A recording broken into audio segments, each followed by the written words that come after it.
There's something profoundly spiritual about riding waves. Water is transformative, healing. You're at the mercy of Mother Nature, the ever-changing movement of water. The ocean is the great equalizer. You don't need to belong to a certain race, religion, or gender to surf.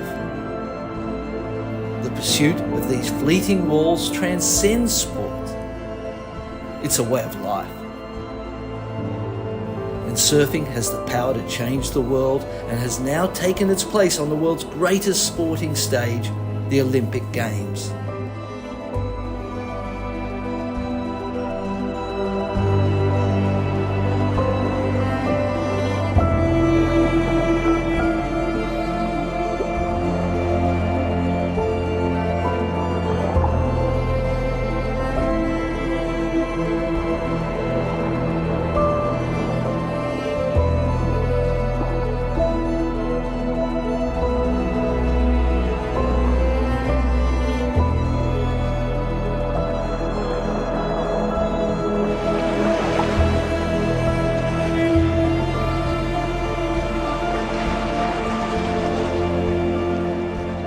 Australian surf and swimwear brands have also gained lasting international success over the last half-century. Australian surfwear was really the first big international Australian fashion hit, which started in the 1970s. And in this film, we will explore the legends of Rip Curl, Billabong, Quicksilver, Mambo and Sea Folly.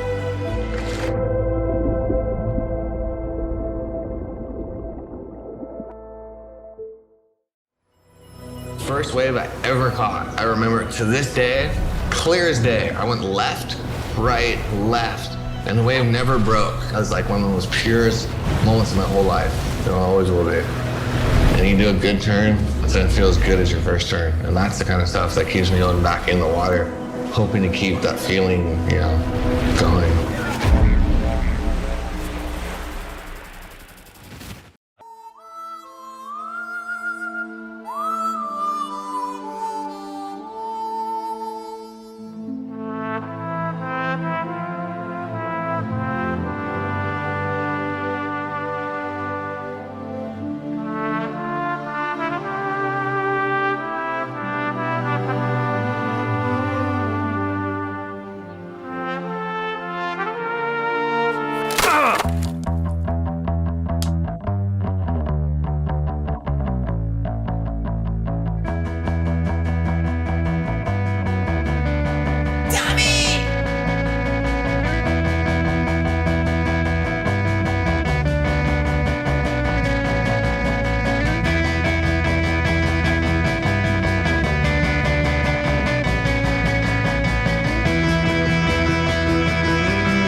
Now, I'm proud to say that Barton Lynch is a friend of mine that I've known for many years, and he's truly an icon in the international world of professional surfing, and one of the clearest voices on the genre. BL's natural ability, sharp intellect, and irrepressible social conscience, all combined, have made him one of the most formidable figures in surfing throughout the past 4 decades.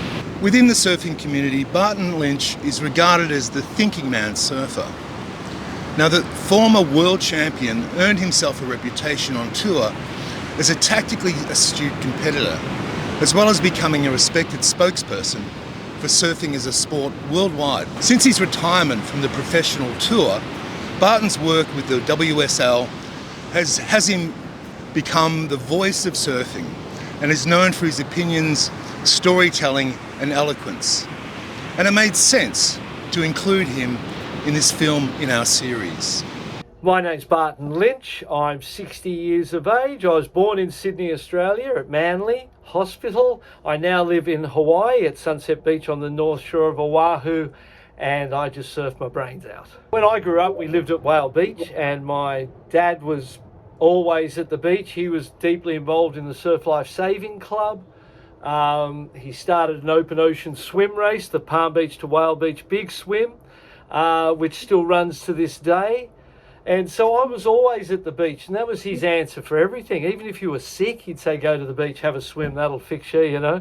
And so he passed away when I was 11, and surfing really became my medicine in that sense. I saw it as a way of creating a future for myself and supporting myself through the rest of my life. And so it was a really life-saving thing for me, surfing, you know. And as it turned out, I went on to win the World Surfing Championship in 1988 at the Pipeline here in Hawaii, and I had, you know, achieved a bunch of other stuff, I suppose, as well. But you know, in the end, that professional surfing part of my life was 15 years, so 1/4 of the 60 I've lived, but surfing itself has been 3/4 or over, you know, nearly towards 75% of my life. So I've always been surfing, whether it was competitively, recreationally, any which way I can. The grounding for Australian fashion was the surf industry. I mean, the biggest surf brands in the world are Australian. Billabong, Quicksilver and Rip Curl. They're Australian. They're so big now and so iconic internationally that people forget the fact that they actually were Australian. That's where our fashion really got noticed around the world, and swimwear was a very logical extension to that. I feel like surfing has so much to offer people in terms of the way they live, you know. Is there spirituality in surfing? Definitely, because there's spirituality in life. There's spirituality in every breath, isn't there? You know, there's this gratefulness, this attention to the breath, this moment of you know, just of joy. That's what, when you cut out of a wave, right? And when you drop into a wave, first to catch a wave's a very difficult thing, mate. To put yourself out in the ocean, that is just this moving, wild, freaking volcano that you're sitting in the middle of, that's ready to just land on you and send you down and not let you up at any given moment. There's a lot of inherent fear just by paddling out there, and then you've got to find and position yourself as this random moving thing, speeding object comes through the area. You've got to position yourself and get the speed up to try and let it get you and give you the chance to ride it. So there's so much that goes into surfing before you even ride a wave. Surfing would be spiritual without even riding a wave. The experience of challenging yourself against Mother Nature, against the power that's 7/10 of the Earth's surface, that whole big moving energy that moves around and is created off storms, these big moments and events that create waves, and then you go out to meet them and challenge them, but really in the end you just go to dance with them. They're your dance partner. You know, you can be stepping on their feet and making a meal of things with if you're too ambitious and too full of what you want to do. When you get up on that wave, mate, you surrender yourself to the moment and you dance with nature, you dance with that energy, and you get to the end of it and you are uplifted, you are elevated, your consciousness has had a moment of connective energy with the source itself, Nelly, you know what I mean? I think what made it special was it was the first time where authenticity really mattered. It was a way that it could be expressed, and there was nothing more authentic than the surf industry. You know, making board shorts, the people in it, became a way of life. I mean, R.M. Williams was very authentic as well, and they made clothes for people who rode horses and did those sort of things. But the surf industry had a particularly, and the surf industry was well positioned because it had a global respect. Like, we were good at it, we knew what we were doing. The Americans, the Hawaiians, and the Australians, that was what surfing was.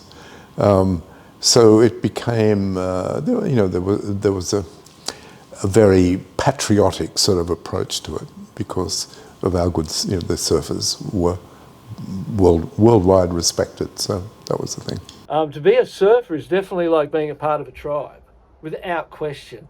and there's the hierarchy in the tribe, there's the hierarchy in the lineup. You have to work your way through that hierarchy to get the best waves. The best surfers normally get the best waves, and you need to chisel your way up that totem pole to be able to get to the position where people respect you and you get to ride the ones you want.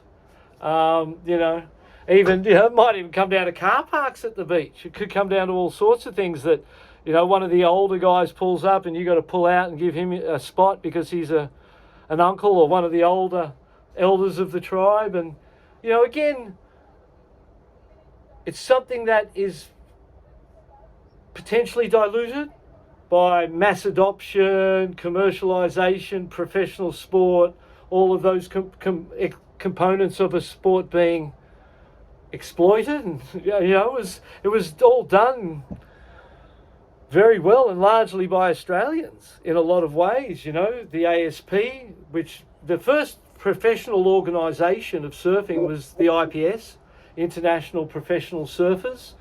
And then it came the ASP, the Association of Surfing Professionals, which was largely run out of Australia. And then the companies were thriving in Australia. Quicksilver, Rip Curl and Billabong were on the fly internationally. So they even built the tribe too, because there were slogans like, only a surfer knows the feeling. That was Billabong's slogan. It was like, oh, I know the feeling. It must be pretty special, eh? There was all that. When I lived at Mossman and hitchhiked down to Manly, I was told, multiple times at the beginning, you go back where you came from, you Westie. Yeah, go back to where you came from. Locals only, mate. Yeah. I'd just be like, you muppet. Until you surf better than them, and then they go, Manly's. You know what I mean? So while it had the positives out of the tribalism, at the same time, localism and some of that tribalism that was a part of surf culture was gnarly. It was old school. It was, you didn't talk up to your elders. You didn't do things. You didn't drop in. You didn't talk up to your elders. You knew your place in the landscape, and that was definitely, they were some of the rules of the tribe.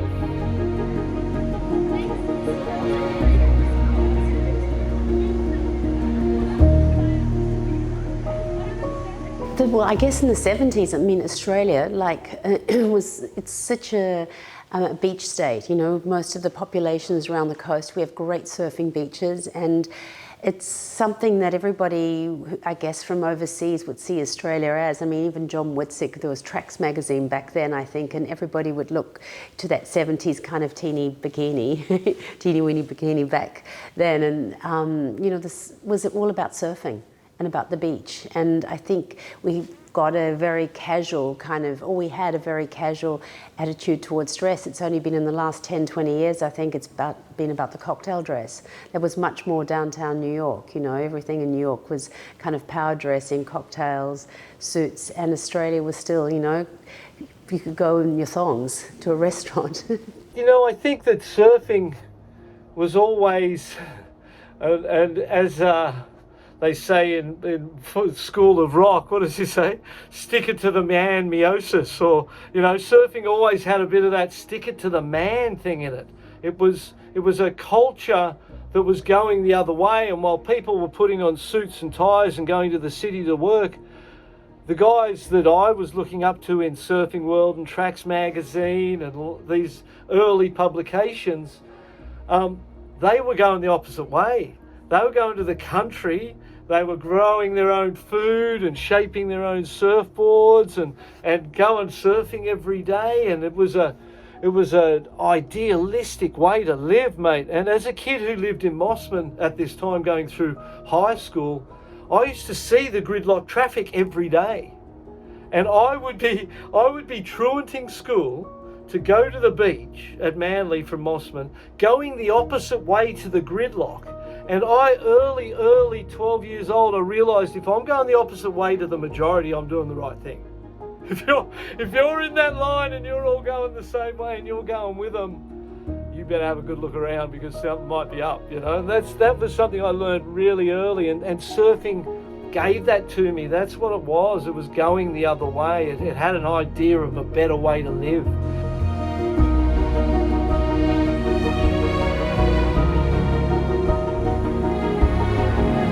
think we're a coastal country. I mean, why the surf brands took off so well?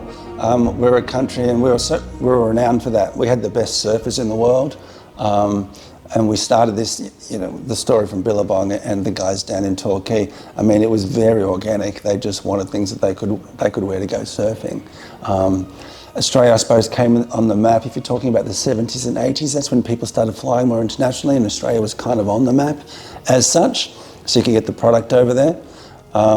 And you've got some incredible surfers that were the best surfers in the world, and they wore Australian brands, and they happened to be Billabong, and it grew out of there. I think we've got a long tradition of great swimwear brands and great sort of surfwear brands, probably because of our locality and that we're an island, we're surrounded by sea. Fashion brands that have the likes of Zimmermann, what have you, I mean, that's a different story. They created a global brand. Yeah, cool.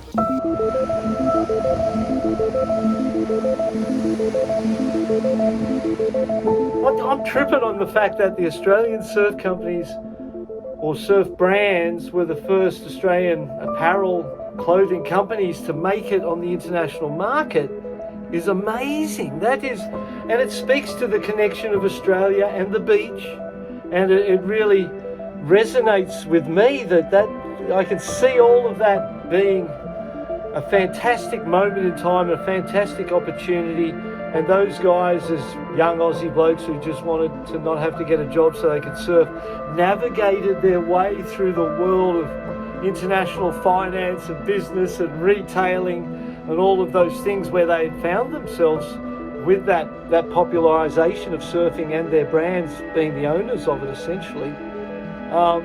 They did an incredible job, eh?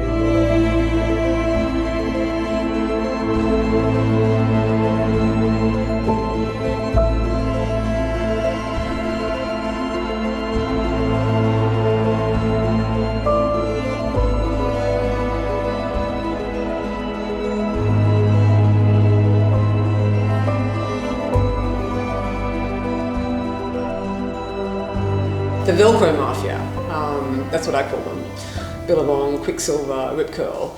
I did a story about them for Australian Vogue, ages ago, and called the Velcro Mafia, and how they kind of wrote the rule book for brand marketing that was followed by people like Tom Ford and pretty much every luxury brand, in that they didn't sell to department stores. They were very, very, close-knit with their distribution. They only ever worked with surfwear, surfers, and they were very precious about their brands and the products that they did, and that's why people joke about them being a kind of mafia, because they didn't go and do stuff that some of the other brands did, other international brands that I can't remember, but didn't become as big as these guys. And they did cross the billion-dollar threshold. They were the first sort of apparel unicorns in Australia, and then some of them grew too fast and went offshore and sold, and other things happened. But it's a great story. And I've never heard that term, the Velcro Mafia, before. But it's pretty appropriate, and it just fits the bill perfectly. That's what you got to say, mate. I don't know where that came from and who termed that time and those companies that, but felt a bit like that from the inside. So yes, the Velcro Mafia, I think Paddy Huntington has referred to them as, which is not derogatory. I don't think it was just they were strong and they owned that distribution. So they, like all distributions, they fought to own it and keep people from coming into it. The stores ended up to keep Billabong or Quicksilver, they had to buy a certain amount of it, otherwise they'd start to lose it. So there was a kind of, they controlled the market for sure. So when I came into it, my whole thing was to take the piss. And because I found their behaviour pretty, and they were, when we came along, they laughed at it, said we were of no consequence, and made jokes about us. And we made more jokes about them because, that sort of youth exploitation style I found pretty kind of uninteresting. It really makes sense. I mean, people know and trust that Australians know the beach lifestyle and know how to hang out and surf and spend your afternoons on the beach like no one else in the world. Maybe the Brazilians have a bit of a competition going with us, but Aussies know the beach and know how to enjoy it and live a life that is all about that.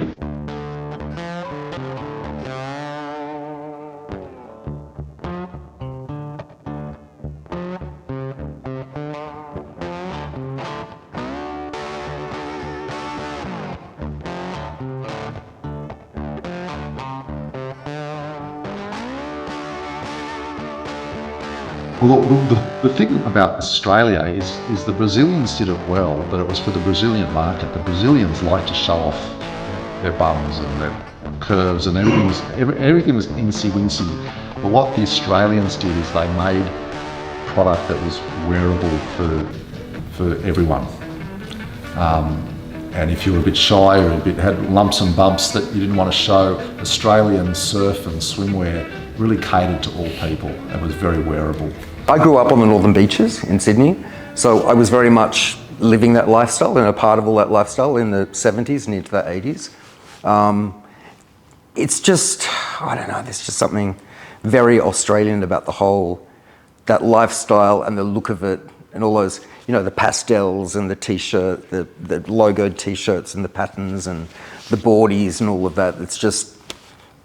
For me, it's quite nostalgic because I was brought up in that culture. I think Australians probably do amongst the best surf wear and swimwear in the world. The Brazilians do a pretty good job of it as well, but I think the Australians are really good at it. I think the reason why it got traction, and this is my position on the Australian fashion as a whole, is that first of all, we're a small country in the Southern Hemisphere. So we don't have a big market, and most of fashion is driven by Europe, Italy, UK, US. It's all driven by that. And because it's seasonal as well, and the seasons are reversed. So first of all, it was too easy to go to the Northern Hemisphere and knock everything off because it was there the season before, so you could just go and do it. But that's if you're making black cocktail dresses or something. But whereas once the surf industry started, it was something real and it meant something. It was tangibly interesting to people because it was, it was sort of slack but colourful, but it implied making a life out of surfing. So it was, it really did mean something.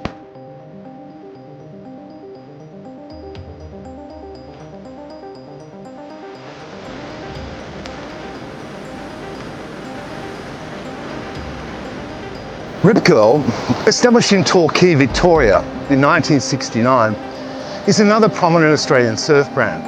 With international acclaim, Rip Curl offers a comprehensive range of surf and swimwear, including wetsuits, bikinis and board shorts.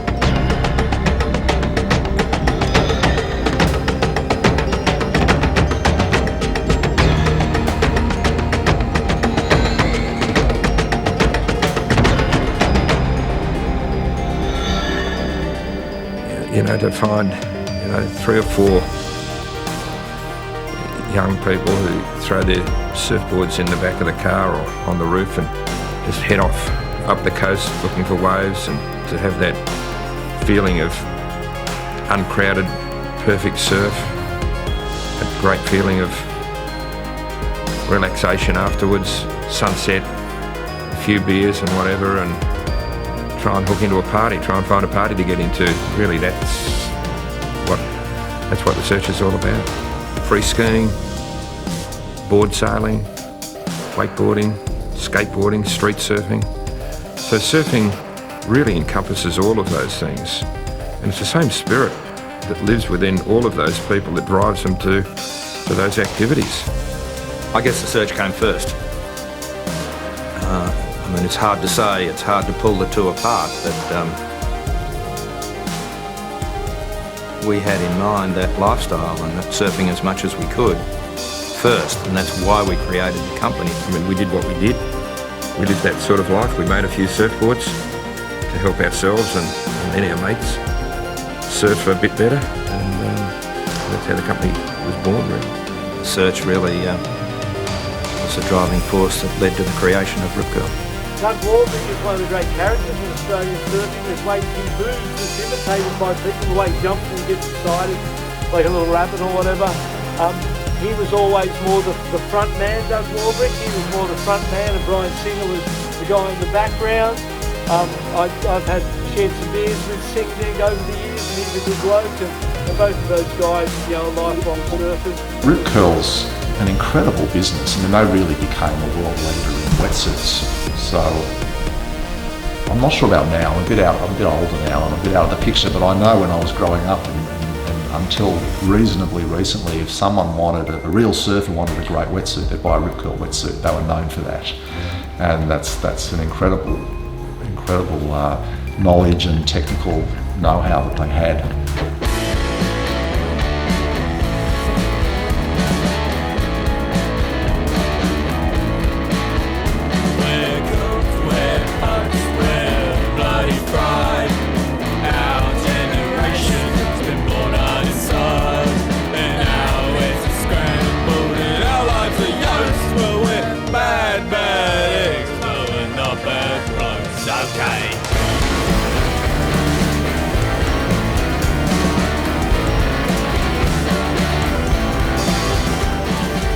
Yeah, well, it's a massive continent with waves all the way around it, besides that little top third, or whatever, you know.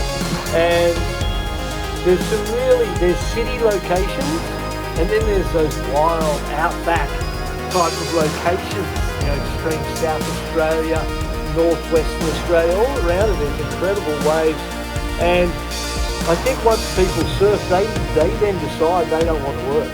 They know that there's something better and that they want to just go, and I think that's what created, you know, Rip Curl, Brian Singer and Doug Warbrick, Billabong with Gordon Merchant, Quicksilver with Alan Green and John Law and others, and the other people that are a part of those things. Those guys created those companies so they didn't have to work. That's kind of, I think that was their motivation. Not, you know, they were like, well, if we can sell a few wetsuits, or if we could, you know, and so the culture started from very humble roots with, well, I don't think that much ambition in it, not the idea that we're going to create billion-dollar businesses or multi-million-dollar businesses and sell them one day. Rip Curl's beginning was like many in the world of business, sprouting from a garage in the late 20th century. The surf brands in Australia are incredible. I mean, I had the great fortune to, you know, a couple of my mentors in my business life and in my personal life, Claw and Brian Singer from Rip Curl. They're a little bit older than me, but I grew up under their wing in Torquay and also at Mount Buller. Great friends with their kids and families. So I got a bit of an insight into that world, also with the Quicksilver crew and with Roxy. And so they really put Australia on the map in terms of lifestyle and surfwear, and those international brands were really hugely successful before, you know, the ready-to-wear part of the industry, Australian Fashion Week. The surf-obsessed founders started the business as a way to make money while doing the things that they loved. And soon the two were selling 4 boards a week to the thriving local surf community in Torquay, Victoria, just next to Bells Beach, the world-famous surf destination. Rip Curl grew from there, diversifying into the key wetsuit market a year later, and quickly picking up steam in the surfing community, gaining notoriety on both the Victorian and Queensland surf coasts. What made Rip Curl unique and what made Quicksilver unique was that they came from Torquay. They came from, you know, an hour, what it would have been longer back then, right? An hour now from Melbourne south, and it's cold and it's freezing, and you're thinking, wow, it's not really the place where you imagine surfing to come from. You think it'd come from the beach where it's warm, the Gold Coast, whatever it is, which is where Billabong did come from. So Billabong came along a more traditional route of being from that end, but Quicksilver and Rip Curl sort of, I think, surprised a lot of people. But there was credibility in being from the cold, harsh place. The fact that you were from there validated your products. And when with Rip Curl, when you're a wetsuit maker, and you make wetsuits for that environment, there's credibility just with that. And they were able to take the quality of their product because they made great wetsuits. I was a period in time where I wore their wetsuits because they were the best. And they made great wetsuits. And that was because of where they came from, and there was great marketing that they were able to achieve out of that, not being from city locations, because it kind of, I suppose, romantically suited that that surfing culture, get away from it all kind of attitude or thing that we all loved about surfing. And I can remember inviting Brian and Doug to Australian Fashion Week to show them what they were doing and what we were doing. And they just thought the whole thing was absolutely hilarious. There's guys who were selling, wetsuits and t-shirts for millions and millions of dollars around the world. So I liken Rip Curl, Billabong, Quicksilver, Piping Hot, all the other heritage Australian surf brands. Their success was capturing this persona of what Australian culture and lifestyle was and selling that to the world. And they did it very, very successfully and in a huge way. And there's an element of this that I see today in Zimmermann. Zimmermann have been able to package that Australian spirit, that Australian vibe, that lifestyle, that resort, that Bondi, Tamarama sort of vibe. And they've been able to refashion it on a global scale. So it is now as relevant in Bondi as it is in Saint-Tropez, as it is in Capri, or as it is in the Hamptons in the US. So there's some analogies here between the famous surf brands of the 70s and the 80s and their continuous success and the attitude that Zimmermann's been able to ensue in a different sector of the market. So I think there's lessons to be learnt there. It was kind of weird because Billabong was from up north, northern New South Wales, southern Queensland. Rip Curl and Quicksilver were Torquay. They were Geelong people, and I sort of knew them and I got to know them, and I don't know, it was kind of weird, but they were never my friends or anything. Well, I never felt that I was part of the gang. We kind of kept separate on that regard. Look, they've been phenomenally successful. I mean, they're rich, and but where I think everyone knows the story that Quicksilver and Billabong are sort of owned by corporate investment now, and it's just a business. But in those early days, it meant something. People identified with it and wanted to be part of it, and they were very good at it. I mean, I had to take the piss because I couldn't make. I had to go and be them. I had to be something different. Upon announcement of their sale of their iconic surfwear brand in 2019, the Rip Curl founders, Doug Claw Warbrick and Brian Sing Ding Singer, said it was like seeing their baby grow up into an adult. And as the last founder-owned company from Australia's halcyon days of the 70s surf culture, the next chapter in Rip Curl's 50-year journey sounds like their final child leaving the nest, heralding a new era of maturity for the country's world-renowned surfwear brand. And it wasn't a small sale. It was a $350 million sale to the group Kathmandu. And it was a well-deserved payday for the founders who say they saved the retailer from issues faced by other surfwear brands going through astute business practices and an unwavering commitment to surfing.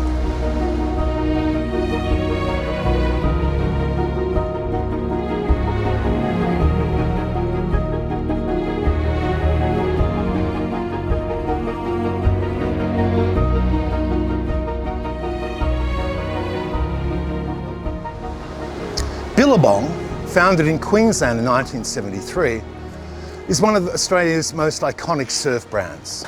It's achieved global recognition and has a strong presence in over 100 countries. Billabong offers a wide range of surf and swimwear for men, women and children. Billabong, they just did great t-shirts and great, I mean, they really were just a summer menswear brand, weren't they? They weren't really authentic, and that's what actually was their undoing. They lost the grassroots support and the authenticity. The iconic surfwear brand has experienced its fair share of highs and lows throughout its life. From its humble beginnings in 1973 to becoming a global sensation, the brand has left an indelible mark on the world's surfing community. However, the journey has not been without, I guess, obstacles. Billabong's early success can be attributed to its deep connection with the surfing culture. The brand resonated with surfers worldwide through its commitment and authenticity and innovation. Billabong sponsored top surfers, hosted key events, and supports grassroots initiatives, effectively building a loyal community of surf enthusiasts. Its emphasis is on the core cultural values of the sport, and it's helped Billabong maintain a strong presence in this market. Well, Billabong was the triumvirate, one of the triumvirate, and they were from northern New South Wales, Burleigh, what have you. They all started out selling stuff out the back of a van. It's legendary. They drove up and down the coast selling to the surf shops. And the other thing to remember here too is that the surf shops were the distribution, and there were a lot. Every town had at least two.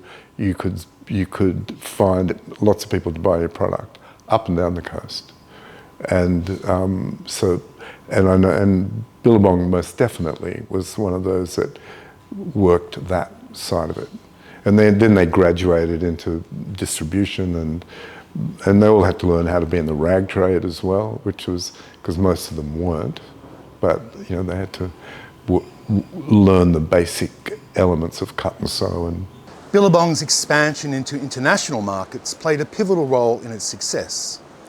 The brand gained popularity beyond Australia's shores, particularly in the United States, Europe.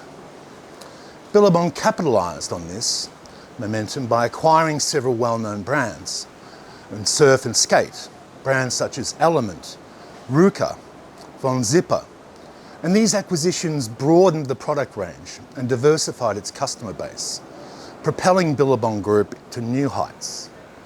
Billabong's marketing efforts have been also instrumental in building a distinct brand image. The company successfully leveraged its sponsorship of professional surfers to promote its products and create aspirational narratives. Billabong's marketing campaigns featuring stunning visuals and captivating storytelling. It resonated with consumers and established the brand as a symbol of adventure and freedom, definitely some of the core values of surfing. Billabong, however, faced significant financial challenges in the early 2010s. A combination of factors, including global economic downturns, changing consumer preferences, and poor financial management, led to declining sales and mounting debt. The company struggled to adapt to the rise of e-commerce and faced even fiercer competition from fast fashion brands.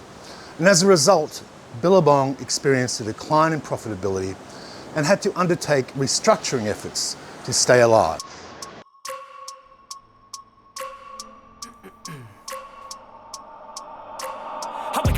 Our playing fields have no boundaries. We go wherever our hearts take us. It's not just a sport, it's our life. We're all on this ride together. We live for adventure. It's in our blood. We live the ride. We listen to the wind and the water. And then we have Quiksilver. Although the brand was originally founded in the United States, Quiksilver's Australian division became the major contributor to its success. And Quiksilver is known for its surf-inspired clothing accessories, including surfwear and swimwear for both men and women. It has also a significant presence in the international market. I think Quicksilver was probably the first to do women's surfwear well. You know, they're their Roxy brand. I think they really got onto the fact that women wanted to surf as well. So that's really what gave them an amazing boost.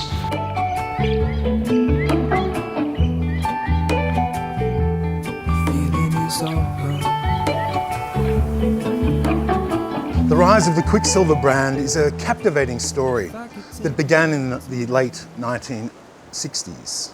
Quicksilver was founded in 1969 by two friends, Alain Green and John Laws, in Torquay, Victoria, Australia, right alongside Rip Curl. And while it originated in Australia, Quicksilver later expanded its operation, gaining significant success in the United States, before becoming an influential American surf brand as well. Initially, Quicksilver started as a small surfboard manufacturing company in Australia. However, it quickly expanded its offerings and revolutionised the surf apparel industry. The brand's major breakthrough came in the 1970s with the introduction of innovative board shorts made from a durable, quick-drying fabric. It became immensely popular among surfers and propelled Quicksilver's growth. A brief history of the original board short company. The year is 1969. Man has landed on the moon. There you go. This is what Australia looked like from up there. This is what Australia looked like down here, out of Quicksilver headquarters window. While the astronauts were pushing the limits of technology, we were doing our own explorations. And what we landed on was the world's first pair of board shorts, made by surfers for surfing. We made custom pairs to give to friends and local surfers. We would get feedback from the best in the world on how we could make them better for each wave. And we would update them, make new designs. And we made them in every color under the sun. The reputation of Quicksilver board shorts grew quickly, and so did the demand. By the turn of the century, you couldn't paddle out to any lineup without seeing a pair of board shorts with a mountain and wave label. We expanded to countries and continents, and we made movies about it, all the while always updating the shorts with new, better materials and cuts, and making sure we always stayed ahead of the curve. Some of the best moments in surfing history happened in Quicksilver board shorts. And we're still here, still making the world's best board shorts. And while trends change, history doesn't. It all started from the original pair in Torquay. Quicksilver, the original board short company. You did all this stuff in the surf industry and implied that if someone bought your product, they would share in this reflected glory of some very good surfer. But, you know, and I was way too cynical and too political to sort of swallow that. So I just wanted Mambo to be this repository for ideas and things, and we loved surfing, and we loved these things, and we loved the music, and we loved all that stuff, but we just wanted it to be a more broad and interesting thing than just real surfers, real surfing. You know, that was Quicksilver's big slogan of the time. Capitalising on this success, Quicksilver expanded its product line to include a wide range of surfwear, such as t-shirts and hoodies and wetsuits and accessories. And during the 1980s and 1990s, the brand experienced remarkable growth, both in Australia and also internationally. As I said, Quicksilver established a really strong presence in the United States and Europe, solidifying its position as one of the leading surfwear companies globally. And Quicksilver's early success can be attributed to its ability to capture the essence of the surfing lifestyle and create products that resonated with surfers and other action sports enthusiasts. The brand became synonymous with quality, style, and authenticity. But I guess I can't complete the story without going to a little bit of its recent backstory of both Billabong and Quicksilver, which are both long and complicated. So let's start with the Board Riders. Board Riders is the rebranded corporation name for Quicksilver, a process that was undertaken in 2017. Quicksilver, plus Roxy and DC shoes, which it purchased in 2004, were acquired by Oak Tree Capital in 2016. Oaktree specialised in distressed troubled companies. And in 2021, Oaktree changed the name of its flagship Distressed Opportunities strategy to Global Opportunities. In a press release, they said, "We believe this new name better reflects the evolution of our approach, as well as the market-wide changes that have reshaped the business of buying assets for less than they're worth." Oaktree's acquisition of Quicksilver followed a lengthy process of business instability and a plummeting share price that can be traced all the way back to the ill-fated 2005 purchase of Rossignol, the ski brand. A situation that was exacerbated by the GFC in 2008 and resulted in a US Chapter 11 bankruptcy in 2015. And what about Billabong, you may ask? Well, back in 2008, at the height of the corporation or the competitive surf environment, Billabong was worth $5 billion and its shares were traded for $14 each. But in the wake of a failed global expansion, Billabong suffered a series of profit downgrades and a collapse of its share price. Billabong's low point was in 2013, when its former North American head, Paul Nord, made an offer of 60 cents a share, valuing the company at $287 million. And in 2016, Billabong agreed to pay $45 million to settle a shareholder class dispute. Billabong's share price then fell to a record low of 50 cents in December 2017. In 2018, board writers acquired Billabong and all its brands that itself had acquired over the previous decades. Brands like Von Zipper, Palmer's, Honolulu Surf Company, Custom, Element, Kira Surf, Becker's, Surf Dive and Ski, and Ruka. Then in 2023, the landscape changed yet again. And as of the 1st of April 2023, Boardwaiters Group, comprising of Billabong and Quicksilver, was acquired by Authentic Brands Group. Authentic Brands Group was founded by Jamie Satter, who co-founded snowboard company Ride in 1992, which then went public in 1994 on the NSDAQ listing in America. Satter left Ride in 1996 and founded ABG in 2010, partnering with other companies to license merchandise their products. And strangely enough, its portfolio included things like media, entertainment, sports, luxury, fashion, beauty, and wellness, home, active, outdoor, pretty much everything. And one of ABG's first acquisition was to buy the rights of the likeness of Marilyn Monroe. And since then, ABG has added other celebrity estates such as Muhammad Ali, Elvis Presley, as well as a wide range of brands such as Sports Illustrated, Greg Norman, Sportscraft, Reebok, Prince Sports, Nautica, Jimmy Z, Airwalk, and Vision Streetwear. And in the words of Arne Ahrens, the Boardwriters CEO, he said, "We are proud of the deep connection with the global action sports community industry, leading brands and world-class teams. And under Authentic's ownership, Boardwriters will be uniquely positioned to expand the reach of our iconic brands to millions of consumers, capture market share in core categories, and grow white spaces, including premium athleisure, training, and lifestyle."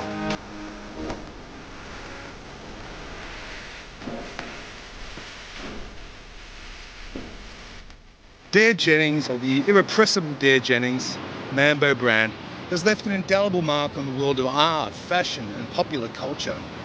It was founded in 1984 in Sydney by Dare Jennings himself and Andrew Rich, and Mambo quickly became a symbol of rebellion and irreverence, challenging the status quo and pushing many boundaries.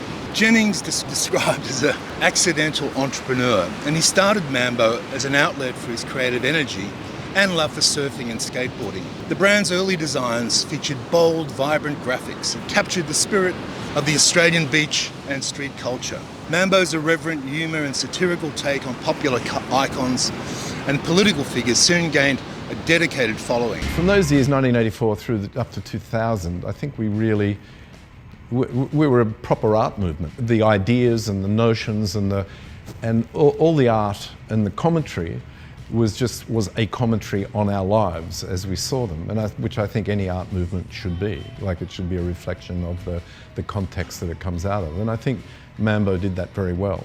We challenged people, We introduced ideas, had all sorts of interesting notions that we brought to the fore, and as a result, I'm very proud of that. My name's Dare Jennings. I'm 73 years old. Been around for a bit, and I've done a few things that people seem to find interesting, and I'm more than happy to talk about those things. Mambo was a strange product because I was not in the rag trade. I was brought up in a farm. My father wanted me to be a farmer. I didn't want to do anything but that. But I knew rural life very well. But then I came to Sydney University, just up the road here, the one with the sandstone. And of course, once you got to Sydney University in 1970, the last thing you went to university for was to get a degree. There was just too many other things going on. So student politics, and not to mention the biggest thing of all was the Vietnam moratorium, and while some anti-authoritarian things can be a bit of an affectation, this certainly wasn't, because we were getting, you put your name in a drawer, and if your birthday came up, you got called up, and it was serious, and more than likely you'd end up in Vietnam, which is not a good place to be when you're 20 years old. So the politics was very intense at the time. Students for a Democratic Society, the anti-Vietnam moratorium, the early days of feminism, women's liberation, that was all part and parcel of what was going on there. What I was going to do at university was get away from being on the farm, because I had a teacher's college scholarship with zero interest in being a teacher, but I did get a scholarship, and the only reason I ever went to the teacher's college was to pick my check up. But in what we were going to do, we had no idea, like truly no idea. I have an 18-year-old daughter and a 21-year-old son. They also have no idea what they want to do, and it's just sort of how it was. Well, I wandered through my 20s. I'd never had a proper job, like a career sort of job. I did odd jobs and things and wandered around, lived up the coast, lived the life of a, countercultural deadbeat. And by the time I got to the end of my 20s, in the end of the 70s, I was going, oh, I got to do something. Some way I can work out how to make a living. And just so happened that an art student taught me to screen print. And, screen printing is a long way from industrial screen printing, but the method is the same. So I started to learn how to screen print, and it was just at the beginning of T-shirts were a thing. Like before that, T-shirts kind of didn't exist. And I used to hitchhike all the time, and I got a ride in a guy in a Mack truck, and he had a T-shirt with Mack truck. And I said, wow, get one of those. Where do you get those from? And he goes, the distributor had some, but I don't think he's got any more. And I went, oh, okay, maybe if I could make that, I could sell it, So anyway, that's dumb things like that is how businesses start. But I taught myself how to screen print. I started to print basically T-shirts for things that I knew about and liked, musical instruments. It was all rock and roll, surfing rock and roll in those days. So that was, what the world was. And I was able to eke out a living doing that these things in my backyard. In the 1990s, he experienced significant growth, expanding its reach internationally. And the brand's distinctive style resonated with audiences worldwide, and it became synonymous with Australian youth culture. Mambo's collaboration with renowned artists and designers, such as Mental as Anything's Reg Mombassa, Jeff Raglas and Richard Allen, further solidified its reputation as a unique and influential brand. The printing business got bigger and bigger, and I went to the US and bought these quite sophisticated printing machines, which meant I had to go and get contract work from the rag trade all around here in Alexandria. And so suddenly I found myself this kind of white boy and country boy in the rag trade, which was very definitely not white and country. But it was fun. I was a stranger in a strange land, but I But the people were great. They taught me, I got contract work, I could learn how to do it. The machines were busy, suddenly we had 2 and 3 shifts a night, which in the end was horrendous and not suited to my personality at all. But all my rock and roll friends, of course, needed casual work, so the whole place was full of people in bands and all of that. It was kind of interesting era. And the name? Oh, and then so I needed a name. I wanted to make my own clothing, so I thought, and I just was looking around and I'd been to Japan and I saw a T-shirt that just said 100% Mambo on it, and which I subsequently realised was the name of a compilation Mambo Latin music. And I went, 100% Mambo, that's funny. And Mambo's like, it's nothing to do with surfing. It's kind of, it's like voodoo, beatniks, jazz, Latin. It's kind of mixture of all sorts of things.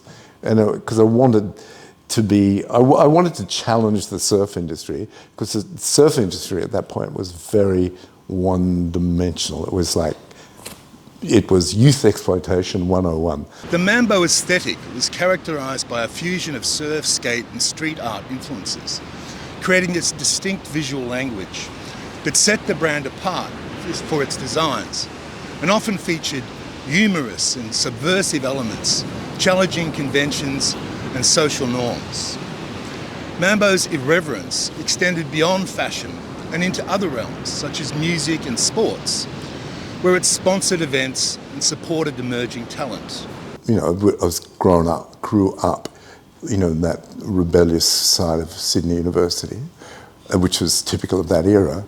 But I think the other part was too that I at least had a commercial sense that if we just went into that market and said, we're the same as Quicksilver, Billabong and Rip Curl, people would go, well, we've already got them. So we had to provide something that was an alternative to it. So whilst we were in the market, we were in that business, we were in that distribution, we had to be distinctly different. But then later on, Mambo took it to a different level. So I would say that Mambo then was like the Zimmerman now. They added prints, they added stories, they added texture, they added colour, right? It was, very definite, very individual, and so what they created was and they changed the whole look of surfwear then, the Mambo boys. They changed it all for having fun and being ultra fashionable with it. I had started early on Phantom Records, which was an import record store, where we would ship records, air freight records in from London, from Los Angeles, and it was just a wonderful time. It was exciting, and then we started our own record label. So it was just pressing some records, putting them in a sleeve, and it was not a proper Michael Gudinski sort of record label. I knew him quite well, and he would always laugh at me and say, "What are you doing? You don't sign those people up," which we never did. But we put out the first Sunny Boys record. We put out the Hoodoo Guru's first record. I mean, it was more about just the fun of doing it and the enjoyment of doing it. So we had a record store. We brought in the records. So that was one half of my life was this music, indie music. That was it was a strange time, and we were being sued for copyright infringement. It was bizarre, but anyway. But all of that it was easy to sort of bring all that into Mambo, because it was about music, the people. Through that, I knew Reg Mombassa, I knew Richard Allen, I knew all of lots of artists contributing artists came from that music scene. I can't draw a straight line, as they say, but I've just loved art, and I could always see the power of it. The pictures worth 1,000 words, as they say. Sometimes worth $1,000. But anyway, the power of graphics, the power of images is incredible, and through that we've got an identity, and that identity we could take around the world, and people We were in London, being what we were doing, and we had a thing with the graphics. We weren't doing harbour bridges and kangaroos. We were just trying to do stuff that implied an Australianness, not an Australian attitude, not literally an Australian attitude. And I think that was what kind of saved us from just being a corny souvenir brand. Yeah, and so through these things, most of my art connections were through music, but one of the really great ones, connections I made was through Tony Edwards, who had done Captain Good Vibes for Tracks magazine, and we did a bunch of T-shirts for him. We're using his graphics. It was a fantastic guy. His stuff was hilarious, and yeah, it was one of my enjoyable things. The farting dog was. I used to travel a lot, and I bought a lot of graphic books in Europe, the comic artists from Europe, and there was one Belgian artist called Eva Moulin, and I remember this funny image of a cat farting depicted by a musical note, and that's how that became a dog. And again, these things although that was funny, but it was annoying because I really didn't want us to be the company, the brand that was hung its hat on a farting dog. But these things, once they're done, they're done. Oh, I think they were iconic. Mambo was one of those iconic brands that it kind of spoke Australiana to the world. In the graphic, it didn't even need to have words to speak Australiana. Just the graphics and the images and the colours and the way they put that brand together, the messaging was always on point. There was never confusion. They had their lane. They were deep in that lane. It was all based around great art and witty but political, satire and stuff. I remember when we went to France, and I'm not exactly sure it was early 90s, and we went to France. French nuclear testing was happening in Muro Atoll, and I wanted to organise a protest while we were there. And I went to Mambo and said, "Hey, would you guys be able to make us a T-shirt for this protest we're going to do in France?" And they made this amazing shirt. The great quote, "Let them eat cake." Marie Antoinette, "Let them eat cake." They did this T-shirt which had "Let them eat yellow cake," and I took these 60 T-shirts over to France, and the world's best surfers all put that Mambo T-shirt on and walked down the street of Hossegor and protested against that French nuclear testing, and that was something that maybe not other brands would touch.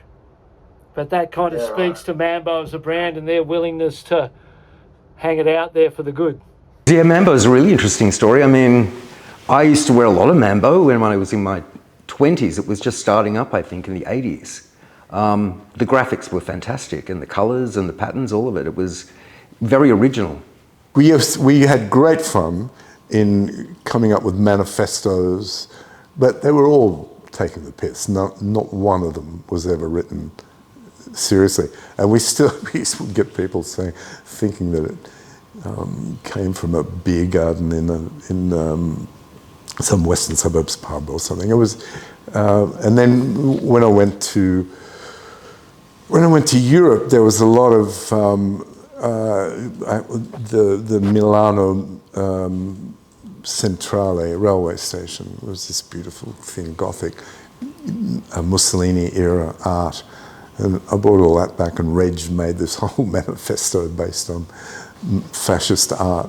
And then it was so much fun. Reg was fantastic, and I was watching something on Four Corners, and it was about an Australian guy who had gone around to some of the private schools, and he was putting together this determinist idea of how you can live your life, and he was getting some traction, and I think it was called the Australian Jesus.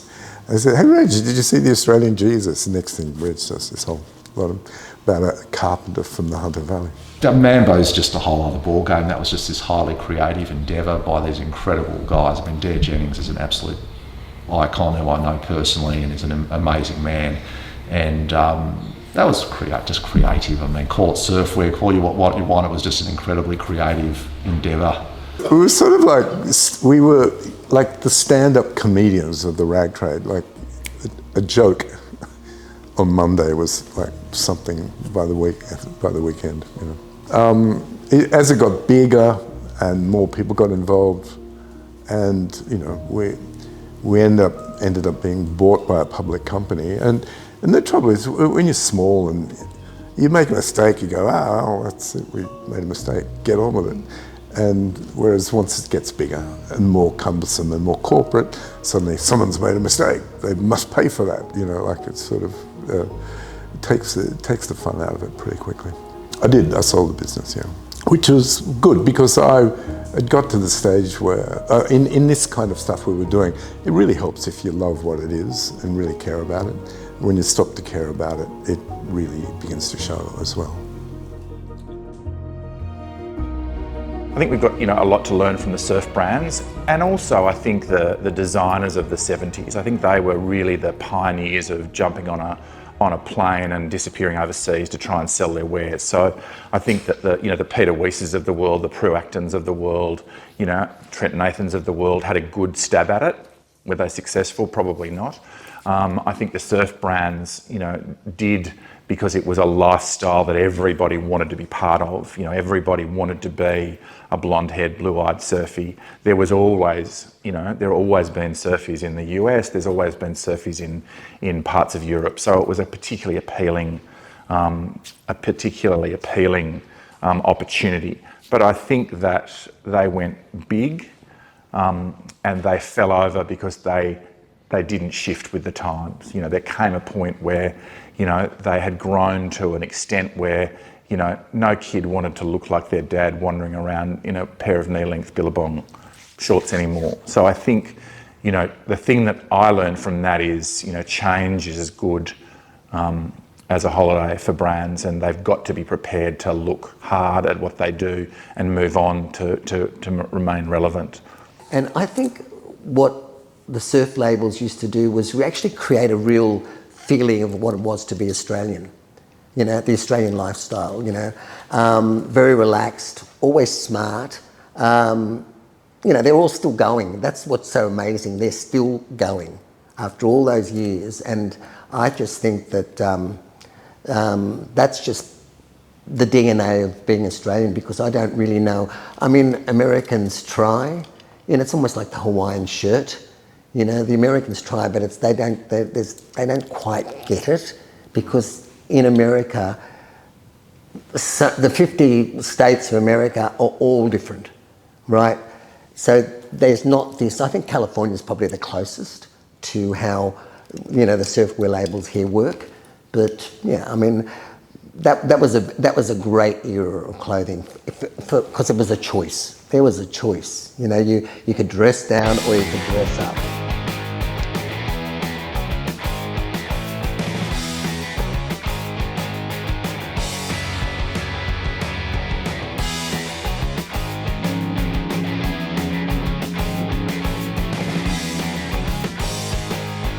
Now, Sea Folly is a renowned Australian swimwear brand that has gained popularity worldwide. It was established in 1975 by Peter Hallis and has become a prominent player in the global swimwear market, offering a diverse range of stylish and high-quality swimsuits, cover-ups and beachwear for women. I think Australians do fantastic swimwear. It's something that I think you want to see more and more of. It's always because we swim. We're surrounded by ocean. Most of the population lives on the coast. So it's just part of that whole lifestyle. I'm Anthony Hallis. I was involved in a company called Sea Folly for 25 years, which was a family founded and run business for a long time. And I've got a background in business, and I was even an actor at one stage in my life, and I did a whole lot of things before I came to the fashion industry and found my calling. I think most kids don't really have much of a clue what they want to do in life, so I never really thought that far ahead. I went to university and then I pursued my dream of being an actor, and my dad was kind of begging me to come and join the small family business, so got the acting out of my system, and I did that. I did have an interest in the business. It was part of the family. You know, we'd sit around the dining room table at night, and that was the third child, the company. So it felt, I had a real ownership of it even before I worked there. I felt that it was part of the family, and it was ours and something we had to look after. I have one sister who's a few years older than me, and she actually moved to Melbourne and became a psychologist, so she never really had an interest in the business, so I was the sole heir to it. In August 23, it was reported that homegrown swimwear Sea Folly had been sold by its private equity owners, US retail specialist Al Catterton, to an Asian strategic buyer in a deal valuing the famous brand at around $70 million. Yeah, well, my father is a Holocaust survivor. He came here in 1956 without a penny to his name. He just had to put food on the table for himself and my mother and us, and he really did anything he could, and he was an amazing salesperson. He's a very charming Hungarian gentleman, and he could sell ice to Eskimos. And he became a sales rep, and he was selling women's fashion, all different brands around the traps, driving around Australia selling, and he was very good at that. And one of the brands he sold for was a swimwear brand called Water Lily, and he was such a great salesperson that they offered him a share of their business. He became an owner in that business, and then as he realised that business ownership was what he wanted, he sold out of that business and created his own company. He couldn't go into swimwear because there was restraints. He couldn't do swimwear for a while, so he actually called it Peter's Folly. That was the first incarnation of that business, Peter's Folly. He called it Peter's Folly because my wife said it, my mother said it's such a folly to go into the fashion industry, and so it became Peter's Folly. And then when the restraints ended, he went into swimwear, and the logical extension to the name was from Peter's Folly to Sea Folly. So that was where it all started. He got an investment from a very wealthy Chinese man who took 50% stake in the business, and that really gave him the capital he needed to start the business and grow it. When I joined in 1996, it was a small business, had a revenue of, Sea Folly brand had revenue of $5 million a year. They also sold swimwear to Target and Kmart and all the discount department stores. I was an actor at the time, and I got an amazing role as playing the role of Macbeth in a Scottish play, and I figured that was as good as it was going to get, and my dad was sort of saying, please come and join me in the business. So when that run ended, I joined the business, and I bought his partner out, became a 50% shareholder, and we started operating that business. And the first thing I did when I joined the business was all the things that they were doing other than Sea Folly. I could see that the Sea Folly brand was a real little jewel sitting there. Everything else it was doing, we discontinued and just focused all of our energy on this one little brand. And that was in 1998.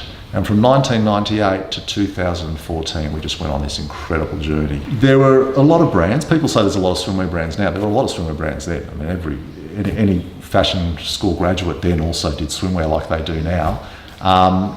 The big difference was that everything was sold as sets, and you basically would sell. Everything was wholesale. There was no online world. There were no really exclusive vertical swimwear shops. Everything was just wholesale, and you basically sell as much swimwear to a store as you could.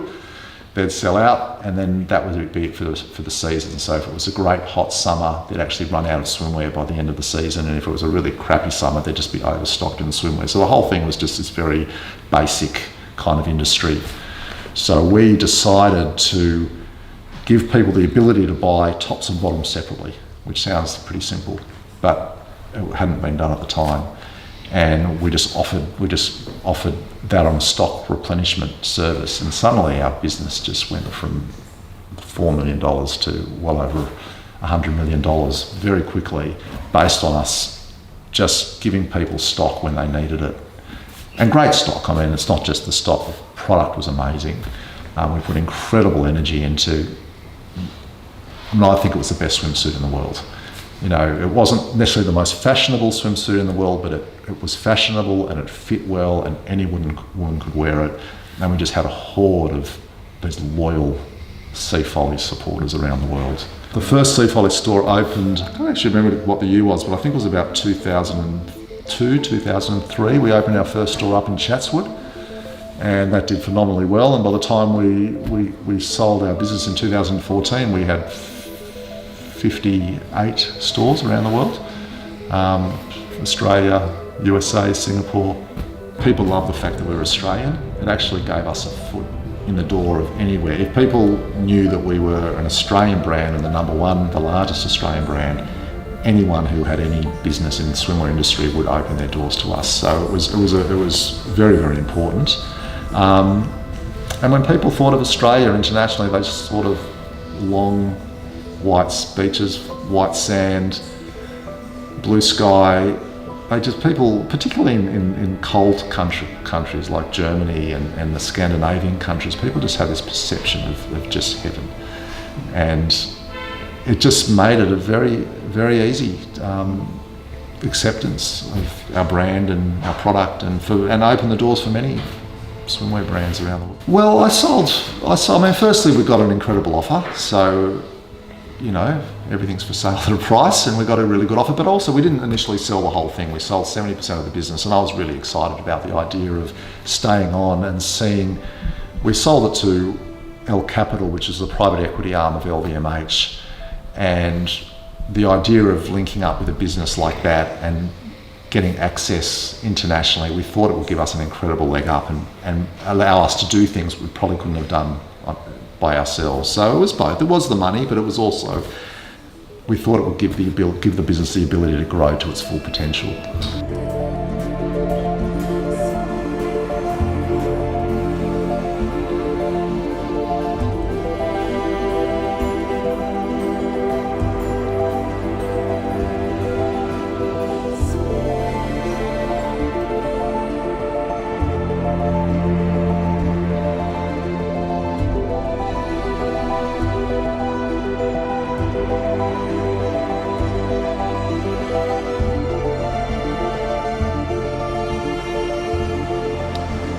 These are just a few of the examples of the Australian surf and swimwear brands that have achieved lasting international success. There are many other notable brands with international recognition, including Roxy and Speedo. Yeah, the 70s surfwear business, I mean, it's very much the Australian lifestyle, isn't it? That's what we are. And, you know, again, where Australia does very well in fashion is to do with resort wear or lifestyle factors. So again, my agency is very strong in resort wear, and it's this outdoor. We Australians love outdoor. We have a very casual society. We live and breathe the surf, we live and breathe outdoors. Sydney-siders in particular hate it when we have bad weather. You know, you have a couple of days of rain and everyone complains. We're an outdoor nation, so, you know, cottons, surfwear, resort wear does very well in our climate. Just being able to be free, and the idea of, for me, of, you know, a road trip is a classic part of Australian surf culture, where you and your mates, your friends, you get in the car, you drive up off the coast, you don't know what you're going to experience, what you're going to get, and you just live in that moment, have those moments, and you remember them for the rest of your life. And I'm sure, you know, when you jump on that motorcycle and take off down the highway and the hair's blowing in your beard, and you're out on a journey, you know, and you just, that idea of freedom and being able to go and, you know, satisfy yourself in time, with your time, is just romantic, mate. That's why people will work 50 years to get a caravan and one day do it. You know, it's a bit of a dud deal, and we've been sold it the wrong way around, because, you know, 60s are pretty, you know, a lot of the physicality of youth has gone at that point in time, you know, so I think that's what's romantic about it. The other side of the coin is a traditional job in a traditional fashion that really, as a young person, doesn't do anything to stimulate me. It didn't back then, and I'm sure that's what it is about surfing and riding motorbikes, you know, even riding horses through the countryside, you know. Even back to that Ned Kelly, wild colonial boy kind of concept, where he was just this wild character just running amok. There's this opportunity to, when you're free and you've got hope that you can just live tomorrow how you want to live it, that that's living. That really is living to me. That's why I work, is so that I can have those moments and go and do that stuff. And to be able to live and work in surfing, for 45 years, I suppose now, is testament to the whole industry, to all of it, that a 60-year-old bloke could still be getting paid from that industry in different capacities, and even have a video game with their name on it when they look like this. Seriously. So there's this whole acceptance process that's happened, and in that acceptance process that was largely driven in a lot of ways by those three big Australian companies and the few on the fringe, what a wonderful gift to all of us, to the world. And surfing's a gift to the world, mate. Surfing, why I'd say that about aloha. And the concept of aloha is that's really love. That's when you live with aloha, you live with gratefulness, gratitude, with love, and you share that with other people. Surfing has its own, Stoker's surfing's kind of aloha, where you go out into the ocean, you're energized from that experience of challenging yourself, being as one with this whole terrifying, massive ocean, and then you come together, you dance, and when you're back on land, you feel like you can do anything. And that nothing bothers you, nothing can get you, nothing can drag you down. If it does, you just go for another surf, and you're good again. So it has that medicinal value to me. When my dad died, I was 11 years old. My godfather came in. I was actually in bed and I heard my mum crying in the living room. And I know they weren't tears of I spilt the milk. They were tears like shit had hit the fan. And I was too scared to get out of bed. And I rolled over and kind of tried to go back to sleep and just ignore what was going on out there and hope it wasn't real. And my godfather came and got me up and took me out into the veranda, and we're overlooking Palm Beach and the Pacific Ocean. And he says, your dad passed away last night. And I go, yeah, I figured that happened. And he said, is there anything I can do for you? Is there anything you want to do? Anything I can do? I said, I want to go surfing. I want to go surfing. And he took me down to Kitty's Corner at Palm Beach, and I paddled out and cried and rode a few and cried and sat and cried. And that's where I grieved, was in the ocean. And all of the highs and the lows, best, worst moments, it's always been there for me in a medicinal form, where I go there for my mental health, for my physical health, with my son, with my family, go to the beach, hang out, get sunburnt, feel the sun, the nature, the wind. Like, nothing better than that to me. I ain't found nothing better.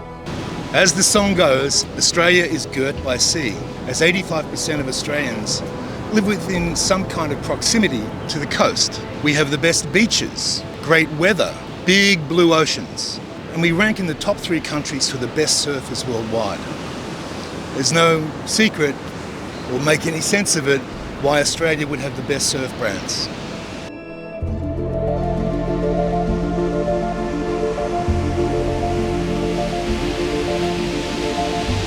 The first boom of Australia's surfwear brands may have started in the 1970s. But you can bet this is a category that is going to continue to grow and excite and delight both fashion, surfwear and lifestyle buyers all around the world.